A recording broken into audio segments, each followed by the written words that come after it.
Hi guys, இன்னைக்கு நம்மளோட learning ப்ராசஸில் என்ன பார்க்க போகிறோம் அப்படின்னா, நம்ம அப்பப்போ வீட்டில் யூஸ் பண்ணுற தமிழ் டயலாக்ஸ், தமிழ் சென்டென்சஸே எப்படி இங்கிலீஷில் சொல்கிறதுன்றதை பார்க்கலாம்.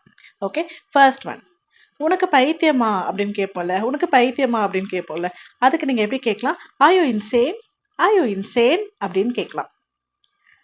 நெக்ஸ்ட் வந்து, அவர் இங்கே பார்க்குறாரு, அவர் இங்கே பார்க்குறாரு அப்படின்னு சொல்லுவோம்ல, அதுக்கு he is looking over here, he is looking over here அப்படின்னு சொல்லலாம். இது உங்க பிரச்சனை இல்லை, இது உங்க பிரச்சனை இல்லை அப்படின்னு சொல்லுவோம்ல, அதுக்கு வந்து நீங்க this isn't your concern, this isn't your concern அப்படின்னு சொல்லலாம். அதுக்கு தகுந்த பதில் அளிச்சிருக்காரு, அதுக்கு தகுந்த பதில் கொடுத்தாரு அப்படின்னு நம்ம சொல்லுவோம்ல, அதுக்கு வந்து he gave a befitting reply, he gave a befitting reply. befitting அப்படின்னு சொல்ல வேண்டாம், befitting reply அப்படின்னு சொல்லணும். வாட்ஸ் த ஃபைனல் ப்ரைஸ் அப்படின்னா இதோடைய லாஸ்ட் விலை தான் என்ன, இறுதி விலை என்ன அப்படின்னு நம்ம கேட்போம்ல, அதுக்கு நீங்கள் வாட்ஸ் த ஃபைனல் ப்ரைஸ் அப்படின்னு சிம்பிளாக கேட்கலாம். Hope this is helpful. Thank you.